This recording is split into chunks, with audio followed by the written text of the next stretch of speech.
मुलं आता राहिले नाही. तुम्ही मोठे झालात, पण आमच्यासाठी तुम्ही अजून ती छोटी स्वप्नाळू मुलं आहात.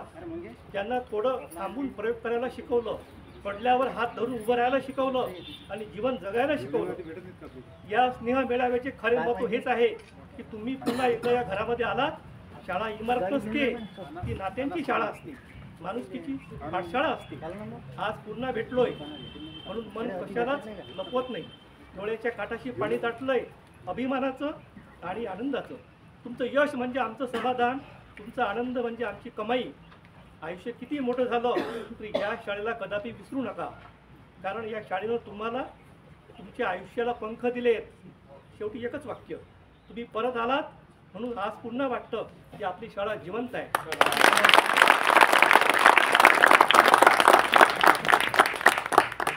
खूप छान सर. सरांचे विचार खरंच म्हणजे मनापासून बोललेले असं वाटतंय सर. असे मार्गदर्शन लाभणे ही आमच्यासाठी एक भाग्याची गोष्ट आहे. धन्यवाद सर, थँक्यू सो मच. मी महित सरांना विनंती करतो की त्यांनी आपले बहुमोल शब्दांनी आमचं मार्गदर्शन करावं.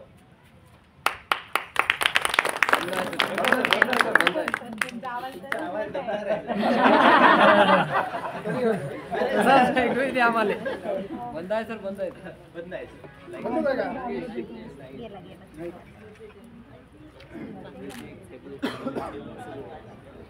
गेली 1.5 वर्ष झाले बोलणंच बंद आहे. काय बोलावं काय नाही, काही समजून नाही राहिलं सर. असो सर, कार्यक्रमाचे अध्यक्ष इंगळे सर काय लटलट कापतील ना. कार्यक्रमाचे अध्यक्ष इंगळे सर, तसेच माझे सर्व सहकारी मंडळी, आणि तुम्ही सुद्धा आता विद्यार्थ्यापेक्षा सहकारीच जास्त आहे, म्हणून तुम्ही विद्यार्थी सहकारी आणि विद्यार्थिनी.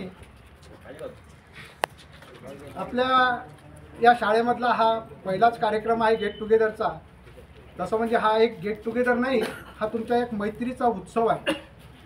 एक मैत्रीची जाणीव करून देणारा असा हा मंगल असा प्रसंग आहे की जेणेकरून आपण आजपर्यंत सगळेजण तुम्ही विखुरलेले होता.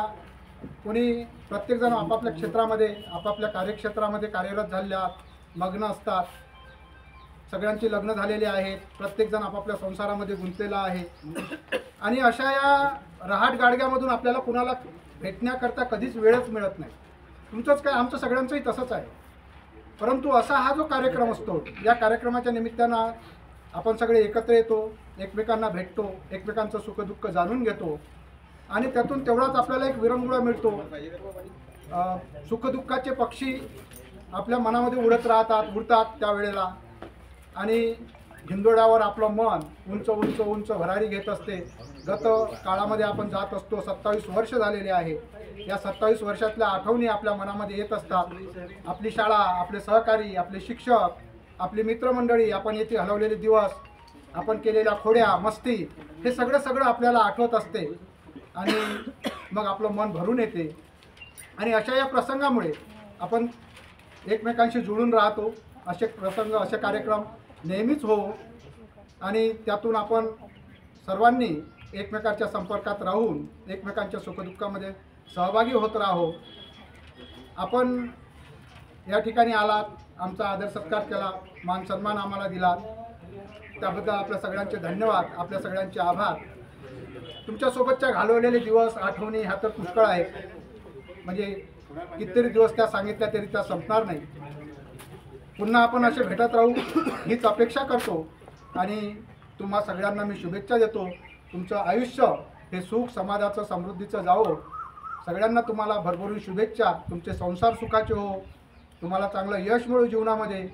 तुम्ही एक एक उंच उंच पायरी चढत जा, यशाची भरारी घ्या आणि खूप उंच उंच जा. धन्यवाद. त्यानंतर मी आमले सरांना विनंती करतो की आपले मनोगत व्यक्त करतील.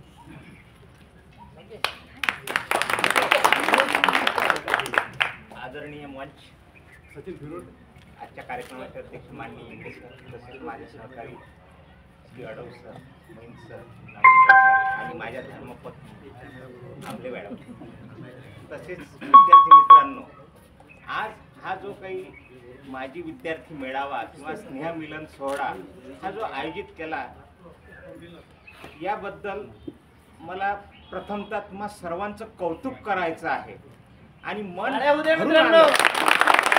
तेव्हा सर्वात प्रथम मला निलेश आणि मंगेश या दोघांचे फोन आले आणि त्यांनी आवर्जून 2-2 वेळा सांगितलं की तुम्हाला सर कार्यक्रमाला यायचंच आहे आणि सोबत तुमच्या मॅडमला पण आणायचं आहे.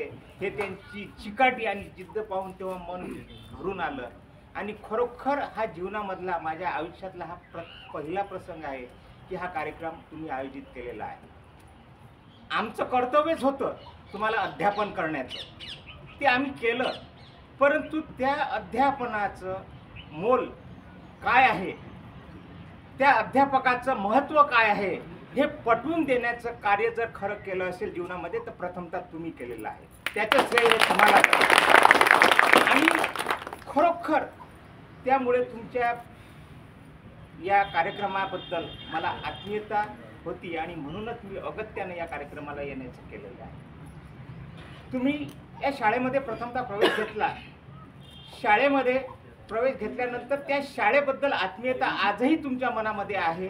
त्या शाळेबद्दल तुम्हाला आजही तुमच्यामध्ये काहीतरी करण्याची जिद्द तुमच्यामध्ये आहे आणि ते तुम्ही इथं दाखवून दिलेली आहे. त्यासाठी तुम्ही हा कार्यक्रम आयोजित केला. तुम्ही जीवनामध्ये प्रत्येक जण फार वेगवेगळ्या क्षेत्रामध्ये काम करत आहे. प्रत्येक जण आपापल्या कार्यामध्ये व्यस्त आहे. एवढ्या व्यस्तता असल्यानंतरही तुम्ही तुमचा मौल्यवान वेळ आज तुमच्या शाळेसाठी दिलेला आहे. म्हणजेच तुमच्या शिक्षकांसाठी दिलेला आहे, तुमच्या शाळेसाठी दिलेला आहे. कारण आज प्रत्येक जण हा उंच भरारी घेतलेला आहे जीवनामध्ये. प्रत्येक जण आपापल्या कार्यामध्ये उंच भरारी घेऊन पुढे पुढे जात आहे आणि जीवनामध्ये तुम्ही असेच सदैव पुढे पुढे जा, जीवनामध्ये उंच भरारी घ्या. ह्याच आमच्या सदिच्छा तुमच्या पाठीशी राहतील. हे कार्य करताना तुम्ही एक दाखवून दिलं की आजची जी पिढी आहे ही पिढी तुमचं अनुकरण करेल. यासाठी सुद्धा हे एक आदर्श तुमच्या या आजच्या पिढीसाठी तुमचा आदर्श की आज तुम्ही पाहता समाजामध्ये चित्र कसं आहे.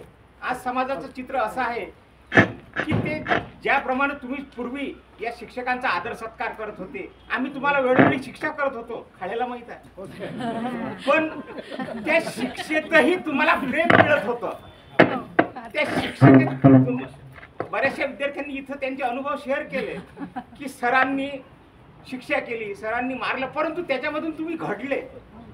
ज्याप्रमाणे कुंभार सर मी जास्तच घडलो. हॅलो ऍडव्हान्सच आहे ना. हे राहू दे तसाच आवाज सांगतो. राहू दे. ज्याप्रमाणे कुंभार आपलं मटकं घडवतो, ते मटकं घडवताना तो कुंभार त्या मटक्याला जशा प्रकारचा आकार देईल त्याप्रमाणे ते घडतं. म्हणून आम्ही त्यावेळी जे कार्य केलं हे या कच्च्या मातीला आकार देण्याचं कार्य केलं आणि त्याच्यातून तुम्ही घडले. काही जण फार उच्च पदस्थ अधिकारी झाले असतील, काही सरकारी नोकरीत असतील, काही व्यवसायात असतील, काही धंदेवाईक असतील, काही कोण्या क्षेत्रामध्ये असतील, वेगवेगळ्या क्षेत्रामध्ये तुम्ही गेले. परंतु त्यामध्ये तुम्ही यशस्वी होण्यामागे जे कारण असेल तर आम्ही निश्चित तुम्हाला शिक्षा केली असेल, परंतु त्या शिक्षेमुळेच तुम्ही घडलं असं मला सांगायचं आहे. आज आम्ही जे घडलो ते आमचेही काहीतरी गुरु होते, त्यांनी सुद्धा आम्हाला काहीतरी शिकवलं. तोच आदर्श आम्ही पुढे ठेवला आणि त्याचंच शिक्षण तुम्हाला दिलं आणि त्याचं तुम्ही फलित करून दाखवलं. याचं मनोमन आम्हाला आनंद आहे की आज जी पिढी आहे ती एवढी आत्मीयता ठेवत नाही जेवढे तुम्ही आज ठेवता. आजही मी दृश्य पाहिलं की त्या काळात 98 मध्ये जे वर्गामध्ये तुम्ही किलबिल करत होते, वर्गामध्ये जसं तुमचं चालत होतं त्याच पद्धतीचं दृश्य आजही होतं. म्हणजे तुमच्यामधले गुण आजही तेच आहे.